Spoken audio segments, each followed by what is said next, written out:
Halo guys, balik lagi bersama Markas Anime.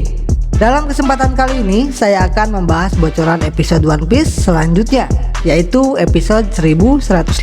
Dimana pada episode sebelumnya, yaitu episode 1104, kita sudah diperlihatkan identitas asli dari Stacy, yang merupakan sebuah kloningan dari Miss Buckingham Stacy yang pertama kali dibuat oleh organisasi Meds yang berhasil.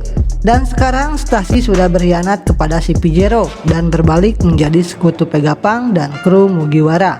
Oke, episode selanjutnya yaitu episode 1105 akan melanjutkan cerita dari episode sebelumnya yang akan diberi judul Pengkhianatan yang Sangat Indah, Sang Mata-Mata Stacy.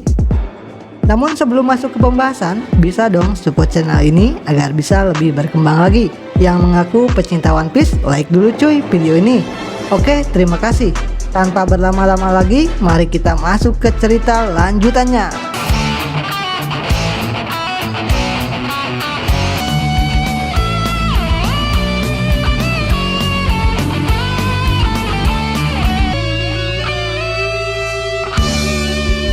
Di awal episode, kita diperlihatkan Stacy yang sudah berhasil membuat Rob Lucci dan Kaku tertidur.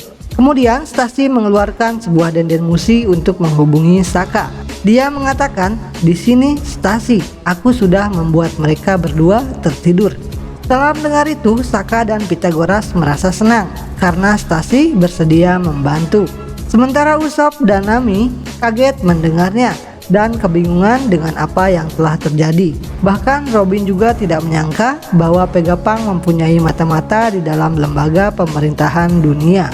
Kemudian Sokka menjelaskan bahwa sejak awal Stacy adalah rekan mereka yang sudah menyamar selama 20 tahun. Kembali lagi ke dekat Tausan Sunny, Brook terlihat kaget melihat situasi tersebut. Bisa-bisanya sesama anggota si Pijero saling bertarung, sedangkan Zoro sudah menyadari bahwa ada pengkhianat di antara si Pijero. Sementara Stacy mengatakan kepada Sokka bahwa dia kebingungan untuk menghentikan penyerangan Seraphim atas penghancuran laboratorium. Dia tidak bisa berbuat apa-apa, bahkan tidak bisa untuk menghentikan mereka, dikarenakan kuasa Stacy setara dengan Lucy dalam hal memerintahkan Seraphim. Namun di sini Brook merasa bahwa wajah para Seraphim tidak asing baginya. Sementara Zoro langsung bergerak, karena jika para Seraphim tidak segera dihentikan, maka rekan-rekan kita akan mati terkena reruntuhan. Lilith dan Edison yang berencana mengambil alih kuasa Seraphim sudah tiba. Edison mengatakan kepada Stacy bahwa bantuan darinya sudah cukup. Sekarang kami sedang menuju ke sana. Mereka keluar dari reruntuhan laboratorium. Lilith yang tiba-tiba muncul langsung memanggil para Seraphim. Namun sebelum Lilith memerintahkan untuk berhenti menyerang, tiba-tiba Seraphim S-Hawk menyerang Lilith. Untung saja serangan S-Hawk langsung ditahan oleh Zoro menggunakan pedangnya. Ternyata sejak awal Zoro memang memperhatikan Seraphim S-Hawk. Dia melihat wajah S-Hawk tidak asing baginya. Dan pada akhirnya Edison berteriak, "Seraphim, berhentilah bertarung sekarang juga." Seketika para Seraphim langsung berhenti bertarung. Ketika Seraphim sudah berhenti bergerak, Zoro terus memperhatikan Seraphim S-Hawk. Dia terus bertanya-tanya, siapa sebenarnya orang ini? Bahkan Zoro meminta para kloningan Vegapunk untuk menjelaskan tentang S-Hawk ini. Sementara Stacy masih berbicara dengan Sokka lewat denden musi. Stacy mengatakan bahwa dia sudah membelenggu Kaku dan Lucy menggunakan batu laut. Lalu Sokka menjawab, "Terima kasih Stacy, sekarang ikutlah bersama kami. Kita tinggalkan pulau ini bersama-sama." Adegan berpindah ke Luffy dan Chopper. Mereka sedang mencari Bonnie dan Vegapunk. Mereka mengatakan bahwa mereka tidak bisa berangkat kalau kamu belum naik ke kapal. Sementara seorang narator mengumumkan bahwa telah terjadi sebuah insiden lain, yaitu menghilangnya Stella yang merupakan tubuh asli dari Vegapunk. Di sebuah pulau di dunia baru, tepatnya di Pulau Sphinx yang dikenal sebagai kampung halaman Shirohige, kita melihat tubuh Marco penuh dengan perban, sedang berbicara dengan warga kampung. Marco meminta maaf pada warga karena telah meninggalkan mereka selama Marco pergi ke Wano membantu kru topi jerami. Salah satu warga menceritakan kejadian di pulau saat Marco pergi. di mana kala itu para angkatan laut datang ke pulau ini hendak menjarah. Mereka mengatakan bahwa pulau ini tidak bergabung dengan pemerintahan dunia, sehingga hukum tidak berlaku di pulau ini.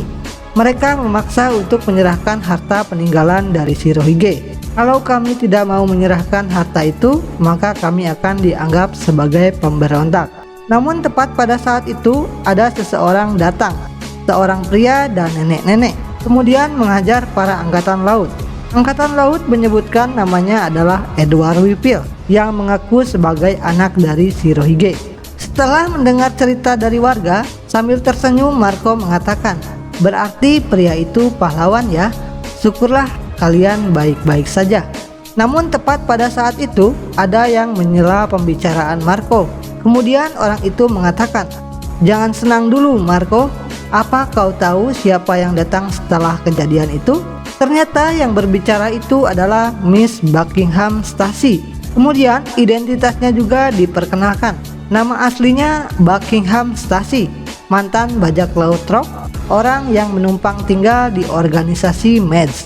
Dia mengatakan bahwa setelah kejadian itu yang datang adalah seorang laksamana Ryukyu dan mereka telah membawa Whipple, anak Shirohige, pergi.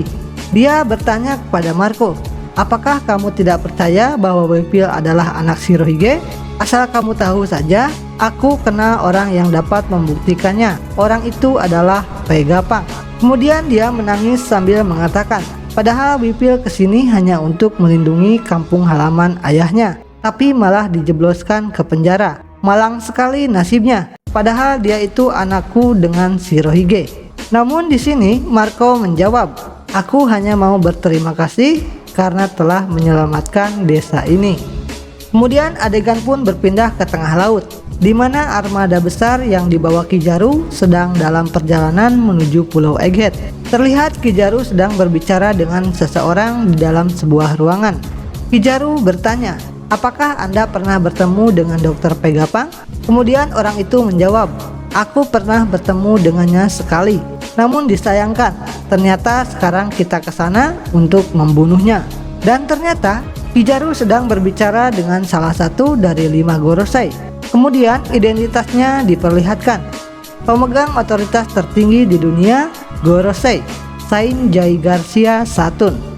Ternyata seorang Gorosei ikut turun tangan, pergi ke Pulau Egghead untuk menghadapi Vegapunk yang sudah dilindungi Yonko topi jerami. Oke, itulah bocoran episode selanjutnya. Yang suka One Piece jangan lupa di like ya nakama. Kalau begitu saya Markas Anime undur diri. Sampai jumpa di pembahasan selanjutnya. Salam anime.